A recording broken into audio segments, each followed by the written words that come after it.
अमित जी राजस्थान से। राधे राधे।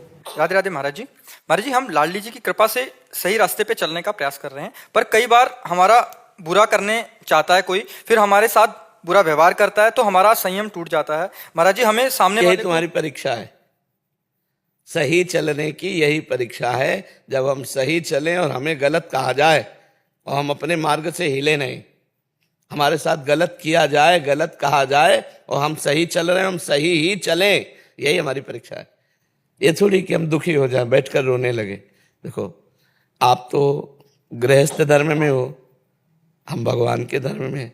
हमें पीटा भी गया, गाली भी दी गई, अपमानित किया गया पूरे जीवन में, लेकिन उस समय हम यही सोचते रहे कि मेरे भगवान मेरी परीक्षा ले रहे हैं, धैर्य की परीक्षा ले रहे हैं। बेमतलब अब हम रात्रि में आ रहे थे 11 बजे, अकेले चलते थे उस समय, ये कोई शिष्य परिकर कोई, चाहे शराब पी हो या जो भी हो, गाड़ी रोकी, उतर के हमें पीटने लगे। ऐसे ऐसे थप्पड़ मारे थे कि पूरी छाती में पूरे पंजा बने हुए थे, ऐसे कई दिन तक बने रहे। तुम राधा राधा बस राधा, समझ ही नहीं पाए कि कौन क्या। इतने में एक ब्रजवासिन माई लाठी लिए आ रही थी बूढ़ी, अरे उसने गाली देना शुरू किया, वो लोग भाग गए। हम लौट करके भी नहीं देखा कौन थे। क्यों? प्रारब्ध है उसका, भगवान निराकरण करवा रहे। कोई कुछ नहीं बोला उनको, कुछ नहीं, एक शब्द नहीं, हमने पहचाना भी नहीं, मन से कुछ नहीं बोला, दिल से कुछ नहीं बोला, कुछ नहीं बोला। और हृदय बहुत शीतल हो गया, निपट गया, बुरा प्रारब्ध निपट गया, जो हमारे जीवन का बुरा प्रारब्ध था निपट गया। हमने लौट करके नहीं देखा, खूब लाइट थी, देखकर पहचाना जा सकता था, हमने देखा ही नहीं। वो जैसे मार रहे थे बस ऐसे शांत राधा अंदर चल रहा था, वो भी जबान से नहीं। और हमें पद है, जो पद गा रहे थे अंदर, वो हमें बिल्कुल पूरा ध्यान है कि हमारी इस लाइन पे थप्पड़ पड़ा था। नहीं बता दो कौन सा पद था वो। आवत्सी वृषभानु दुलारी, रूप राशि अति चतुर शिरोमणि, अंग अंग सुकुमारी। तो कहा ले हम पूजा दे। गर्मी का समय था तो अचला उतार के ऐसे कांधे में डाले हुए थे, कमंडल और छड़ी थी, हमारे हाथ में डंडा था। वो हमें मार रहे थे, हमने ऐसे भी नहीं किया, ऐसे भी नहीं किया कि बचाव पक्ष में किया हो, ना विरोध पक्ष में कुछ, बस शांत थे, ना उनको लौट के देखा। प्रारब्ध हो गए, क्या देखे, देखेंगे तो दुश्मनी भाव आ जाएगा, पहचान आ जाएगी कि वही आदमी ऐसा। बहुत पूछा हम लोगों से, जब हमने दिखाया कि कल रात्रि में ऐसा, तो उनका एक बार बता दो कौन है, कहाँ का है, कैसा है। हम खुद नहीं जानते, हमने देखे नहीं, बस मस्त एकदम चले आए। तो यदि हम सतमार्ग में चल रहे हैं और अच्छे मार्ग में चल रहे हैं, कोई हमारे साथ बुरा कर रहा है, तो जरूर हमने बुरा किया होगा। उस बुरा का निर्णय हमको भोगना पड़ रहा है, चुपचाप भोग लो, अच्छे मार्ग में चलते रहो। और अच्छे की बुराई ही होती हो ऐसा नहीं है, अच्छे की बुराई ही हो ऐसा नहीं। यदि आप अच्छे मार्ग से चल रहे हो तो एक दिन बुरा आदमी झुकेगा और आपकी अच्छाई को स्वीकार करेगा। पक्की बात हमारी मान लेना। अगर आप बुरा करने लगे तो अच्छाई के पथिक ही कहाँ थे। आप अपनी अच्छाई ही करते रहिए, वो बुराई करता रहे तो हार जाएगा। एक नाथ जी महाराज स्नान करने जा रहे थे गंगा, स्नान करके आए तो एक विधर्मी का ऊपर मकान था गली के, थूक दिया ऊपर, तो उनके ऊपर फिर वो स्नान करने गए, फिर वो आया थूक दिया, 100 बार थूका। वो ना ऐसे हेरे ना कुछ, बस वहीं से लौट जाते, स्नान करके आ जाते। उसके मन में बड़ी ग्लानि हुई कि एक साधु को हम, वो नीचे आए, साष्टांग दंडवत हुए और बोले महाराज मुझे क्षमा करो, मैंने 100 बार आप पर थूका, लेकिन आपने ना क्रोध दिखाया ना हमारे। बोले भैया क्रोध तो तब दिखाऊं जब आपने हमारा बुरा किया हो।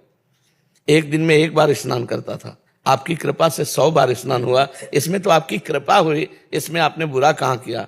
ये अच्छाई का मार्ग है। वो उसी दिन से बदल गया।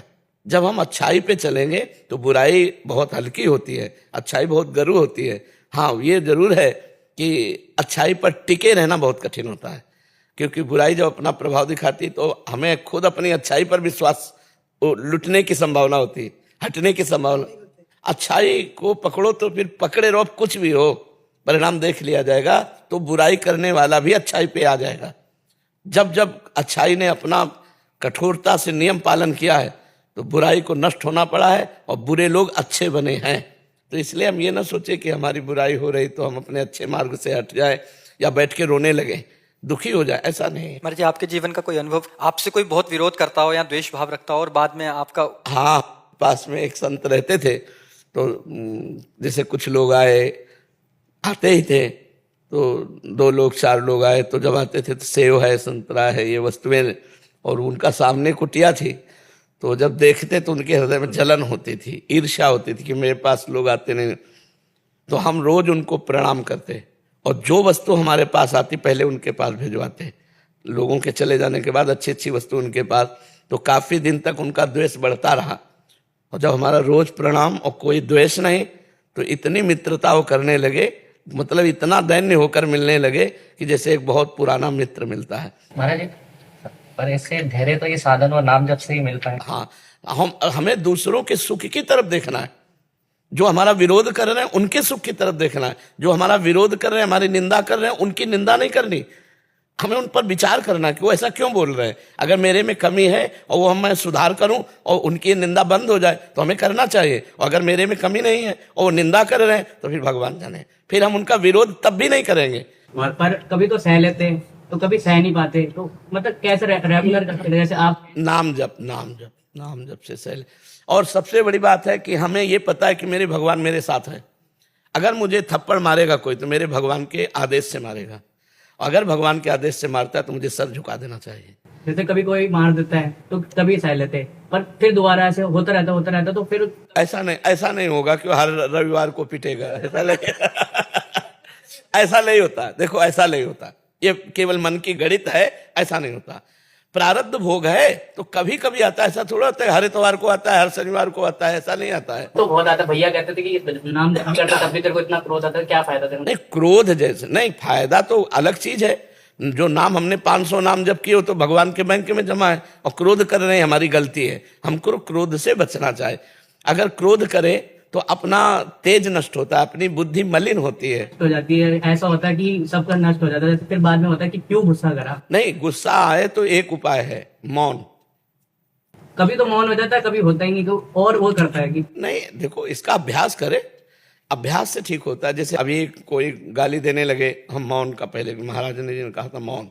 गुरुदेव आपने तो जिंदगी बदली है, 2 साल से आपको सुन के आप नहीं बता। हाँ, धीरे धीरे आप इस क्रोध पर विजय प्राप्त कर लेंगे यदि मौन का आश्रय लें, हट जाने का स्वभाव बना लें। हार जाने में भगवान का बल मिलता है और जीत जाने में अहंकार पुष्ट होता है। सुनेरी मैंने निर्बल के बलराम, अपबल तपबल और बाहुबल चौथो बल है दाम, सूर किशोर कृपा ते सब बल हारे को हरि नाम। जो हार गया वो जीत गया, और जो जीत गया वो अहंकार में हार गया, उसका अहंकार पुष्ट हो जाएगा। और हम हार गए तो हे भगवान में आपके आश्रित हो, आप देख लेना, तो हम जीत गए। क्योंकि हम माया में नहीं, हम भगवान में स्थित थे जिस समय हार रहे थे, और जो जीत रहा था वो अहंकार में स्थित था। अहंकारी का विनाश निश्चित होता है, और भगवान के जो आश्रित होता है भगवान उसकी रक्षा करते हैं।